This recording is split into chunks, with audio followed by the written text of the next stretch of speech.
Hello friend, स्वागत है अपने चैनल सीके स्टडी 47 पर। तो फ्रेंड, आज से हम आपके लिए क्लास ट्वेल्थ फिजिक्स का ऑब्जेक्टिव क्वेश्चन को लेकर आ चुके हैं, जो कि 2024 में एग्जाम दें जितने भी बच्चे, उन सभी बच्चे को थंबनेल को देखकर पता लग ही गया होगा कि आज से आपको कोचिंग जाने की कोई ज़रूरत नहीं। यदि आपको 400 प्लस नंबर लाना है 2024 एग्ज़ाम में, तो आप यहाँ से तैयारी करके 200 यहाँ पर 2024 में 400 प्लस नंबर ला सकते हैं। सो आप सभी स्टूडेंट इस वीडियो को शुरू से अंत तक देखें और आपको अपने सही फ्रेंड के साथ शेयर करना है। सो बच्चों, चलिए आज की वीडियो को स्टार्ट करते हैं बिना किसी देरी किए। तो चलिए बाबू, आज का जो फर्स्ट नंबर क्वेश्चन है, जो कि कहा जा रहा है, जो कि फिजिक्स के चैप्टर वन आपको चैप्टर 1 से लिया गया है। तो आप शुरू से अंत तक वीडियो को जरूर देखिएगा और इसमें से 30 क्वेश्चन मैंने इंपॉर्टेंट निकाले हैं और आपके एग्जाम के लिए काफ़ी महत्वपूर्ण होगा। चलिए बच्चों, आज की सेशन को स्टार्ट करते हैं। यहाँ पर आपको कहा विद्युत क्षेत्र की तीव्रता का एसआई मात्रक होती है। तो जो आपका वो विद्युत क्षेत्र होती है, विद्युत क्षेत्र को ई से सूचित करते हैं और इस पर आप वेक्टर लगा देते हैं, तो इसे विद्युत क्षेत्र कहते हैं। इसका एसआई मात्रक न्यूटन होता है या न्यूटन प्रति कूलम होता है, न्यूटन कूलम या न्यूटन माइनस कूलम होता है। तो यहाँ पर आपका जो होता है विद्युत क्षेत्र की तीव्रता का एसआई मात्रक न्यूटन प्रति कूलम। ऑप्शन नंबर बी बिल्कुल करेक्ट आंसर हो जाएगा। आपको इसे याद रखना, काफी महत्वपूर्ण क्वेश्चन है। Correct answer B. चलिए फ्रेंड, अगली क्वेश्चन की तरफ बढ़ते हैं। अगला क्वेश्चन आपको 2 नंबर क्वेश्चन है, जो कि स्क्रीन पर दिख रहा होगा। यहाँ पर कह रहा विद्युत आवेश का एसआई मात्रक होता है। तो विद्युत आवेश का एसआई मात्रक क्या होता है? Ampere, Faraday, volt, coulomb. तो विद्युत आवेश का जो आपका एसआई मात्रक होता है, सभी स्टूडेंट जानते होंगे, क्लास 10th में भी पढ़े होंगे, 11th में भी पढ़े होंगे। तो यहाँ पर फैराडे जो ऑप्शन नंबर बी में है, यहाँ पर क्या है, सॉरी फैराडे नहीं है, यहाँ पर आपको ऑप्शन नंबर डी में जो दिख रहा है बच्चों, यहाँ पर बिल्कुल करेक्ट आंसर विद्युत आवेश का एसआई मात्रक कूलम है। तो बच्चों आप इसे याद रखिएगा, काफी महत्वपूर्ण क्वेश्चन। करेक्ट आंसर डी हो जाएगा। चलिए बच्चों, तो आपको यहाँ से याद रखना बच्चों, विद्युत धारा का एसआई मात्रक एम्पियर होता है और आपका यहाँ पर विद्युत आवेश का एसआई मात्रक क्या होता है? फैराडे होता है। वोल्ट किसका होता है? तो वोल्ट आपको यहाँ पर क्या होता है? विद्युत विभवांतर का एसआई मात्रक वोल्ट। आपको सभी क्वेश्चन को याद रखना है, ये सभी क्वेश्चन आपके एग्जाम में पूछे जाते हैं। यहाँ पर 3 नंबर क्वेश्चन है, कहा जा रहा क्या? तो एम्पियर घंटा आपको पूछेगा बच्चों, एम्पियर घंटा किसका मात्रक है? तो आप बताएंगे एम्पियर घंटा जो है सर, वह आपका आवेश का एसआई मात्रक है। आपको इसे याद रखना है। और यदि आपको एम्पियर घंटा यदि ना पूछ के आपको एम्पियर सेकेंड पूछ दे, तो फिर भी आप कहिएगा क्या? तो सर इसका बिल्कुल करेक्ट आंसर बी होगा। एम्पियर घंटा यहाँ पर दिया और एम्पियर सेकेंड, और आपका जो घंटा का होता है एसआई मात्रक वो क्या होता है? सेकेंड ही होता है। बिल्कुल करेक्ट आंसर बी हो जाएगा सर। तो इसका करेक्ट आंसर सी हो जाएगा। तो बच्चों, आपको यदि वीडियो समझ में आ रहा है तो चैनल पर नहीं तो चैनल को सब्सक्राइब करके वीडियो को लाइक कर लीजिएगा। काफ़ी महत्वपूर्ण और इंटरेस्टिंग वीडियो है और काफ़ी महत्वपूर्ण है। तो चलिए बच्चों, 4 नंबर क्वेश्चन को बताना है। विद्युत आवेश का क्वांटम ESU मात्रक होता है। तो ESU का मान मात्रक जो होता है बच्चों, यहाँ पर स्टेट कूलम होता है। तो इसका मान कितना होता है? तो 4.78 गुना 10⁻−10, या ऑप्शन नंबर बी का है 1.6 गुना 10⁻−19, या ऑप्शन नंबर सी 1.8 गुना 10⁻11, ऑप्शन नंबर डी आपको कहा जा रहा है -1.6 गुना 10⁻−19। तो देखिए बच्चों, यहाँ पर आपका बिल्कुल करेक्ट आंसर जो हो जाएगा, क्या हो जाएगा? तो ऑप्शन नंबर ए में आपको दिया गया है 4.78 गुना 10⁻10, जो कि क्या होता है? आवेश का एक क्वांटम ESU स्टेट कूलम का मान होता है। बिल्कुल करेक्ट आंसर ये हो जाएगा और आपको इसे याद रखना, काफी महत्वपूर्ण क्वेश्चन है। अगली क्वेश्चन की तरफ बढ़ते हैं बच्चों। अगला क्वेश्चन 5 नंबर क्वेश्चन है। तो जल्दी से एक बार वीडियो को लाइक करके सेशन को शेयर कर दीजिएगा, चैनल को सब्सक्राइब कर दीजिएगा और वीडियो के डिस्क्रिप्शन में व्हाट्सएप ग्रुप का लिंक है, तो आप हमारे व्हाट्सएप ग्रुप में जुड़ जाएंगे, क्योंकि क्लास खत्म होते ही आपका जो PDF है ये आपको वहां पर अपलोड कर दिया जाता है। तो चलिए, 5 नंबर क्वेश्चन है कि एक कूलम आपको देखिए यहाँ पर ब्रैकेट में लिख दिया हूँ, का मान ESU में होता है, अर्थात स्टेट कूलम में होता है। तो चलिए बताना है आपको 3 गुना 10⁻9 या 9 गुना 10⁻9, या आपको ऑप्शन नंबर सी में 8.84 गुना 10⁻12, या इनमें से कोई नहीं। तो चलिए बच्चों, आपको ऑप्शन नंबर ABCD दिया गया है। तो एक कूलम बराबर जो आपका होता है यहाँ पर कितना होता है? तो 3 गुना जो होता है 10⁻9 होता होता है ऑप्शन नंबर ए बिल्कुल करेक्ट आंसर हो जाएगा बच्चों। आपको इसे याद रखना है, काफ़ी महत्वपूर्ण क्वेश्चन है। तो बच्चों आप वीडियो को लाइक करते जाएंगे, शेयर करते जाएंगे, चैनल को सब्सक्राइब करते जाएंगे। 1/4 पाई एप्सिलॉन नोट का मान कितना होता है बच्चों? तो 1/4 पाई एप्सिलॉन नोट जो दिया गया इसका मान कितना होता है? इसका मान जो होता है बच्चों आपको याद रखना है। यहाँ पर 9 गुना क्या होता है? 9 गुना 10 के पावर 9, 9 गुना 10 के पावर 9। और इसका मात्रक यदि मात्रक बच्चों पूछ लिया जाएगा 1/4 पाई एप्सिलॉन नोट का मात्रक क्या होता है? तो बच्चों आपको याद रखना है न्यूटन मीटर स्क्वायर प्रति कूलम स्क्वायर होता है। और इसको लास्ट में आप इसे लगा सकते हैं न्यूटन मीटर स्क्वायर प्रति कूलम स्क्वायर। तो आपको 9 गुना 10 पावर 9 न्यूटन मीटर स्क्वायर प्रति कूलम स्क्वायर किस ऑप्शन में बच्चों? तो ऑप्शन नंबर बी में है सर। तो आप सभी स्टूडेंट जल्दी से बता दीजिए कि सर यह ऑप्शन नंबर बी में है। बिल्कुल करेक्ट आंसर बी हो जाएगा। और हमें यह क्वेश्चन बहुत बार पूछा गया है, तो बच्चों आपको 1 मार्क्स मिल जाएगा। चलिए 7 नंबर क्वेश्चन है बच्चों। कहा क्या तो मुक्त आकाश में परावैद्युतांक का मान होता है? तो परावैद्युतांक जो बच्चों कहते हैं यहाँ पर एप्सिलॉन नोट यहाँ पर जो दर्शाया जाता है इसे परावैद्युतांक कहते हैं। तो आपको याद रखना है इस एप्सिलॉन नोट का मान कितना होता है बच्चों आपको बताना है। तो चलिए मैं आपको डायरेक्ट लिख कर ही बता देता हूँ। तो इसका जो होता है 8.854 इंटू कितना होता है बच्चों? तो 10 टू पावर -12 क्या होता है? तो FM इनवर्स होता है। तो आपको इसे याद रखना है। तो क्या हो जाएगा बच्चों? तो यहाँ पर FM इनवर्स आप याद रखिएगा क्या हो जाता है, बिल्कुल करेक्ट आंसर। और यह क्वेश्चन आपके एग्जाम के लिए काफ़ी महत्वपूर्ण है। तो यह आपकी किस ऑप्शन में बच्चों? तो ऑप्शन नंबर सी में, जो कि बिल्कुल करेक्ट आंसर सी हो जाएगा। और आपको इसे याद रखना है क्या तो मुक्त आकाश में परावैद्युतांक एप्सिलॉन नोट का मात्रक होता है क्या होता है? तो 8 दशमलव मान क्या होता है? 8.84 गुना 10 टू पावर -12 क्या होता है? तो FM इनवर्स होता है बच्चों। आपको इसे याद रखना है। क्वेश्चन नंबर 8 आपको कहा जा रहा है किसी माध्यम का अपेक्षिक परावैद्युतांक होता है। तो किसी माध्यम है बच्चों और उसका अपेक्षिक परावैद्युतांक यदि आपको पूछा जाएगा तो आप क्या लगाइएगा? एप्सिलॉन बटे एप्सिलॉन नोट। तो इसे बच्चों आप पढ़िएगा एप्सिलॉन जिसे विद्युतशीलता कहते हैं, और विद्युतशीलता को एप्सिलॉन बोलते हैं, और एप्सिलॉन नोट जो कि आपके ऑप्शन नंबर ए में है। और यह क्वेश्चन बिल्कुल करेक्ट आंसर है और आपके एग्जाम में कई बार पूछे गए बच्चों। सो आप सभी स्टूडेंट इसे VVI समझ के आप याद करते जाएंगे और आपके एग्जाम के लिए काफ़ी महत्वपूर्ण होगा। तो आपको प्रतिदिन एक एक चैप्टर के, आज फिजिक्स, कल आपको केमिस्ट्री, इसी तरह से हिंदी, इसी तरह से आपको पूरा सिलेबस को पूरा करवा दिया जाएगा बच्चों। तो आप सभी स्टूडेंट चैनल को सब्सक्राइब कर लीजिएगा और वीडियो के डिस्क्रिप्शन व्हाट्सएप ग्रुप में जुड़ जाइएगा, क्योंकि यहाँ से क्लास के बाद PDF ग्रुप में डाल दिया जाता है, आपको बिल्कुल फ्री में मिल जाएगा। चलिए बच्चों, हमारे ग्रुप में जुड़ने के लिए कोई पैसा नहीं लगता है। यहाँ पर आपको बताना है एक स्टेट कूलम का मान कूलम में होता है। तो बच्चों आपको बताना है एक ESU का मान कूलम में कितना होता है। तो यहाँ पर मैं आप डायरेक्ट लिख कर ही बता देता हूँ। एक ESU का जो मान होता है 1/3 गुना क्या होता है? 10 के पावर 9, जो कि बिल्कुल करेक्ट आंसर आपको किस में है बच्चों? तो ऑप्शन नंबर बी में है। आप इसे याद रखिएगा, काफ़ी महत्वपूर्ण क्वेश्चन, करेक्ट आंसर बी को याद रखिएगा और काफ़ी महत्वपूर्ण क्वेश्चन है। चलिए बच्चों, अगली क्वेश्चन आपको 10 नंबर क्वेश्चन है, जो कि काफ़ी महत्वपूर्ण है और आपको ये समझ में भी आएगा। तो आवेश का सीजियस मात्रक है। तो बच्चों आवेश का जो सीजियस मात्रक होता है उसे क्या कहेंगे आप? तो आवेश का सीजियस जो मात्रक होता है वह स्टेट कूलम होता है। ऐसे आवेश का ऐसा मात्रक आपको मैंने तुरंत ऊपर बताए थे, क्या होता है? तो कूलम होता है। आपको इसे याद रखना है। चलिए बच्चों, अगली क्वेश्चन की तरफ बढ़ते हैं। अगला क्वेश्चन आपको 11 नंबर क्वेश्चन स्क्रीन पर दिख रहा है, इसको देखिए और आंसर दीजिए। कहा जा रहा है 1 माइक्रो कूलम बराबर होता है। तो 1 माइक्रो का चिन्ह कुछ इस तरह से होता है बच्चों। तो 1 माइक्रो कूलम बराबर होता है 10 के पावर -6 कूलम होता है। और आपको इसे याद रखना, तो आपको यहाँ पर किस ऑप्शन में देखिए 1 गुना -6। तो आप 1 माइक्रो कूलम के लिए यदि आप क्या कर सकते हैं, 1 गुना ये 10 के पावर 6 है तो 10 के पावर 6 तो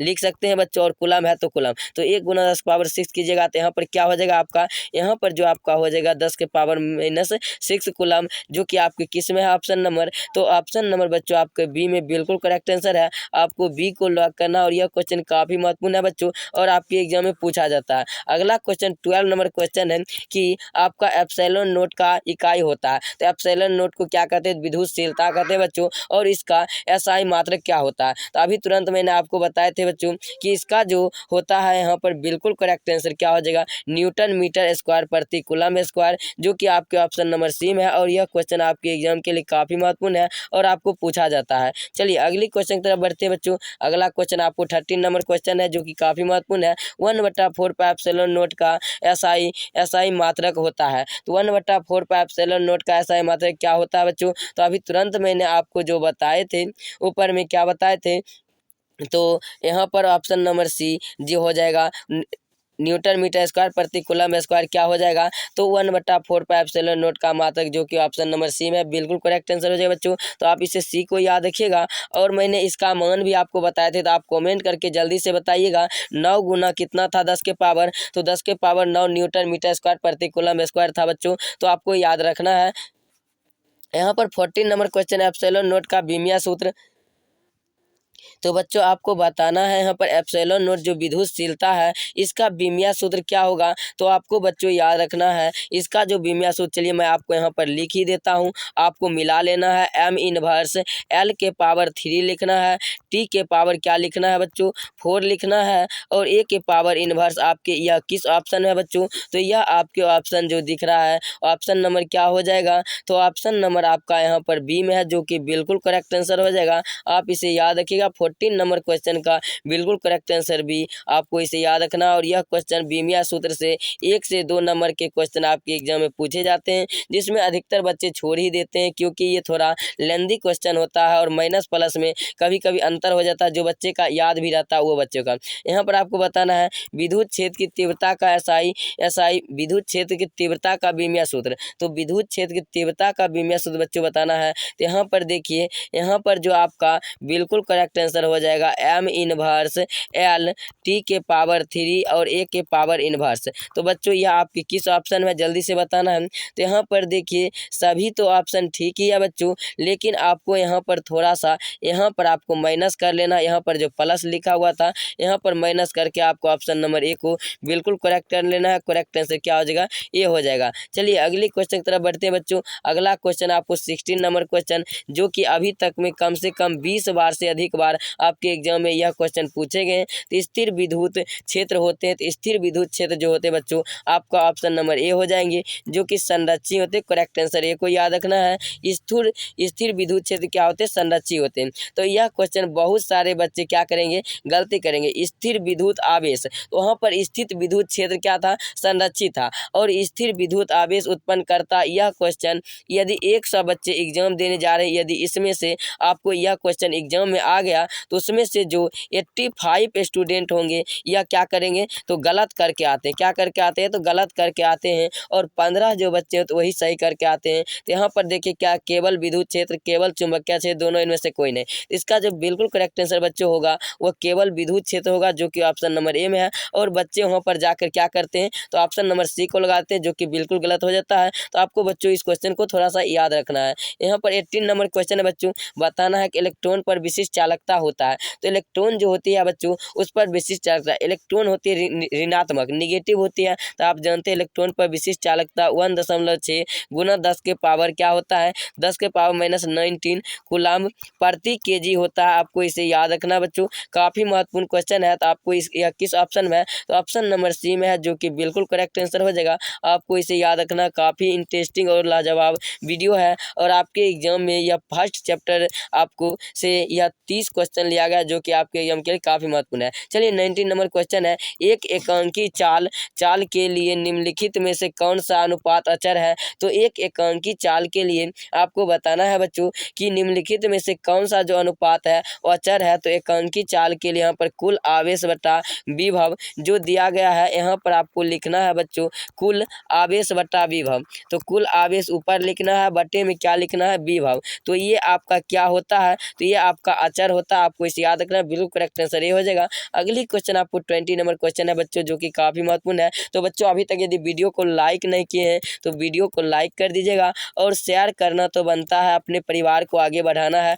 तो शेयर करते जाइएगा। और चैनल पर नहीं तो चैनल को सब्सक्राइब करके ऑल नोटिफिकेशन कर लीजिएगा। जब भी मैं आपको क्लास को लेकर आऊँ तो सबसे पहले नोटिफिकेशन आपको मिलेगा। और आप व्हाट्सएप ग्रुप में जुड़ना ना भूलें, क्योंकि आपको PDF सभी सब्जेक्ट को वहीं पर मिलेगा। कह रहा विद्युत द्विध्रुव आघूर्ण का एसआई मात्रक होता है। तो विद्युत द्विध्रुव आघूर्ण का जो SI मात्रक होता है, यहाँ पर कूलम मीटर होता है, जो कि आपके ऑप्शन नंबर किसमें है, तो ऑप्शन नंबर ए में है। बिल्कुल करेक्ट आंसर क्या हो जाएगा, ए हो जाएगा। अगली क्वेश्चन की तरफ बढ़ते हैं। अगला क्वेश्चन आपको यहाँ पर चलिए 21 नंबर क्वेश्चन है, जो कि 100 बच्चे यदि एग्जाम देते हैं और उसमें 85 बच्चे पढ़ने वाले हैं, तो उनमें से 85 बच्चा का यह क्वेश्चन सही होता है। तो आपको इसे याद रखना है। कूलम बल होते हैं केंद्रीय बल, विद्युत बल, अर्थात दोनों होते हैं। ऑप्शन नंबर सी हो जाएगा। और एग्जामिनर में आपको दोनों नहीं रहकर ए तथा बी दोनों इस तरह से रहेगा, तो आप कोई दिक्कत नहीं है बच्चों, आप यहाँ पर समझ लीजिएगा। तो बिल्कुल करेक्ट आंसर आपका यहाँ पर सी हो जाएगा। अगली क्वेश्चन की तरफ बढ़ते हैं। अगला क्वेश्चन आपको 22 नंबर क्वेश्चन है, जो कि काफी महत्वपूर्ण है। तो धातुओं का परावर्तनांक होता है, तो धातु जो होती है बच्चों, उसका परावर्तनांक क्या होता है, 0 होता है, 1 होता है, 1 से अधिक या अनंत। तो धातु का जो परावर्तनांक होता है बच्चों, वह आपका अनंत होता है, जो कि ऑप्शन नंबर डी में दिया हुआ है। बिल्कुल करेक्ट आंसर क्या हो जाएगा, डी हो जाएगा। आपको इसे याद रखना है। काफी महत्वपूर्ण क्वेश्चन, वही क्वेश्चन लेकर आए हैं जो कि 2024 एग्जाम के लिए इंपॉर्टेंट है। तो एक कूलम डैश EMU के बराबर होता है। तो एक कूलम जो होता है बच्चों, वो कितने EMU के बराबर होता है, तो आप जानते हैं एक कूलम बराबर क्या होता है, 1/10 EMU होता है। क्या होता है बच्चों, तो 1/10। तो एक कूलम आपको 10 नीचे में है, तो ऊपर यदि 10 लेकर जाएंगे तो -1 हो जाता है। तो -1, तो 1 यहाँ पर बिल्कुल करेक्ट आंसर क्या हो जाएगा, ऑप्शन नंबर ए, जो कि क्या हो जाएगा, 10 के पावर -1 1 EMU। बिल्कुल करेक्ट आंसर ए हो जाएगा बच्चों। और यह क्वेश्चन काफी महत्वपूर्ण है, आपको याद रखना है। अगली क्वेश्चन बच्चों यहाँ पर 24 नंबर क्वेश्चन है। बताना है क्या कहा जा रहा है, किसी विद्युत द्विध्रुव के r दूरी पर, किसी विद्युत द्विध्रुव के अक्ष से r दूरी पर विद्युत क्षेत्र की तीव्रता। तो विद्युत क्षेत्र की यहाँ पर चलिए बच्चों, थोड़ा सा यहाँ पर क्या लगता है, तो दिक्कत हो गया है। यहाँ पर ये सभी जो ऑप्शन है, यहाँ पर समानुपाती और समानुपाती का तो ऑप्शन आप जानते हैं। चलिए बच्चों, मैं आपको यहाँ पर लिख देता हूँ। चलिए ऑप्शन उधर छोड़ दीजिए। तो ई समानुपाती आपका बच्चों r² है। उसके बाद ई समानुपाती 1/r² है। उसके बाद आपका क्या हो जाएगा बच्चों, यहाँ पर ई समानुपाती क्या हो जाएगा, तो 1/ यहाँ पर r³ हो जाएगा। क्या हो जाएगा बच्चों, r³। और ई समानुपाती हो जाएगा 1/r³। तो आपको बताना है इसके किस ऑप्शन होगा। तो यहाँ पर किसी जब r यदि आपको दे दिया जाए, तो यहाँ पर बिल्कुल करेक्ट आंसर क्या हो जाएगा, तो ई समानुपाती 1/r³। यहाँ पर किस ऑप्शन में है, तो ई समानुपाती r³, जो कि ऑप्शन नंबर डी में। बिल्कुल करेक्ट आंसर डी हो जाएगा। तो अगली क्वेश्चन की तरफ बढ़ते हैं बच्चों। अगला क्वेश्चन आपको 25 नंबर क्वेश्चन है, जो कि काफी महत्वपूर्ण है। आपको बताना है कि यदि दो आवेशों के बीच की दूरी दोगुनी कर दी जाए, तो उनके बीच यदि, चलिए मानिए यह एक आवेश है, एक आवेश यह है, यह क्या है, यह Q1 है, यह Q2 है। इसके बीच की दूरी यदि क्या कर दिया जाए, दोगुनी कर दिया, अर्थात ये Q1 है और ये क्या हो गया, तो ये आपका Q2 हो गया। तो इसके बीच की दूरी क्या कर दिया जाए, दोगुनी कर दिया जाए उसका, तो उसके बीच लगने वाला बल क्या होगा, 1/2 गुना या 2 गुना या आप 4 गुना, 1/4 गुना। तो इसका बिल्कुल करेक्ट आंसर आपका हो जाएगा 1/4 गुना, अर्थात 1/4 बल लगेगा। बिल्कुल करेक्ट आंसर डी हो जाएगा बच्चों। और यह क्वेश्चन काफ़ी महत्वपूर्ण है, और इस क्वेश्चन में भी बच्चे गलती करते हैं। कभी कोई बच्चे 4 गुना लगाते हैं, तो कई बच्चे हाफ गुना लगाते हैं। तो आपको इसमें गलती नहीं करना है, आपको याद रखना 1/4 गुना बिल्कुल करेक्ट आंसर हो जाएगा। यहाँ पर 26 नंबर क्वेश्चन है बच्चों। आपको बताना है कि ई तीव्रता वाले विद्युत क्षेत्र में पी, ई तीव्रता आपको बच्चों यहाँ पर वेक्टर लगा लेना है। क्या लगाना है, वेक्टर, अर्थात इसका सदिश अर्थ होता है ई तीव्रता वाले विद्युत क्षेत्र पी वेक्टर विद्युत आघूर्ण पर लगने वाला बल आघूर्ण होगा। तो यहाँ पर भी आप बच्चों सभी पर क्या कर लीजिएगा, वेक्टर लगाते जाइएगा। वेक्टर इस पर लगा हुआ रहता है, यहाँ पर असुविधा के कारण वेक्टर नहीं लगाया गया होगा, तो आप समझ लीजिए। तो यहाँ पर बिल्कुल ई तीव्रता वाले विद्युत क्षेत्र की तीव्रता यदि आपका P होता है, तब आप क्या करते हैं, तो आघूर्ण पर लगने वाला जो बल होता है बच्चों, वह क्या होता है, P वेक्टर क्रॉस क्या होता है, E vector, P cross vector, P vector cross E vector, जो कि आपके ऑप्शन नंबर किस में है बच्चों, तो ऑप्शन नंबर ए में। बिल्कुल करेक्ट आंसर ए हो जाएगा। और इसी तरह से यदि आप क्वेश्चन को समझ कर पढ़ते हैं बच्चों, तो आपके एग्जाम में काफ़ी महत्वपूर्ण होगा और सभी के सभी प्रश्न आप अच्छी तरह से बना सकते हैं। 27 नंबर क्वेश्चन है बच्चों। आपको यहाँ पर बताना है कि समरूप विद्युत क्षेत्र इलेक्ट्रॉन और प्रोटॉन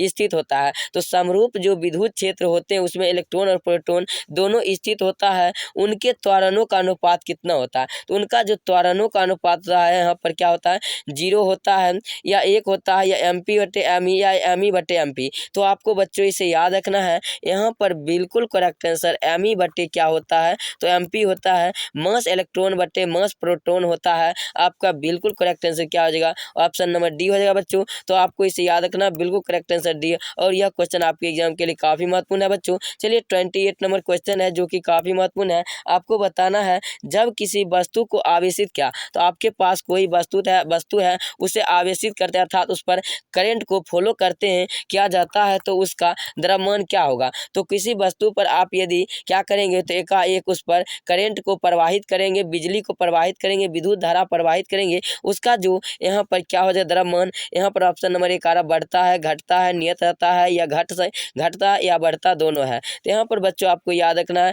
घट भी सकता है, बढ़ भी सकता है, इसके बारे में कुछ भी कहा नहीं जा सकता है। करेक्ट आंसर डी हो जाएगा और इसे याद रखिएगा बच्चों। तो बच्चों आज की वीडियो के लास्ट नंबर क्वेश्चन है, तो उससे पहले आप वीडियो को लाइक नहीं किए तो वीडियो को लाइक कर लीजिएगा बच्चों, और चैनल पर नहीं तो चैनल को सब्सक्राइब कर लीजिएगा, और शेयर तो करना बनता है, शेयर करते जाइएगा बच्चों, और इसी सपोर्ट और प्यार दीजिएगा इस वीडियो पर। तो आपके लिए मैं 2024 के लिए निरंतर काम करूँगा और आपके एग्जाम तक क्या करूँगा, तो सफलता की घड़ी रचता रहूँगा। तो चलिए बच्चों यहाँ पर बताना है किसी बिंदु पर आवेश के कारण तीव्रता होती है। तो किसी बिंदु पर, चलिए किसी बिंदु है उस पर आवेश के कारण तीव्रता क्या होती है, E समानुपाती r² और E समानुपाती 1/r। यह बच्चों आप समानुपाती कर लीजिएगा, सभी को आप क्या करें समानुपाती, तो बटे r3। तो बच्चों वहाँ पर जो आपका था r था उसके कारण क्या हो गया, तो E समानुपाती 1/r3। तो यहाँ पर आपको क्या है, तो किसी बिंदु आवेश, कोई बिंदु आवेश है तो बिंदु नहीं दिया गया है, तो यहाँ पर बिल्कुल करेक्ट आंसर E समानुपाती 1/r²,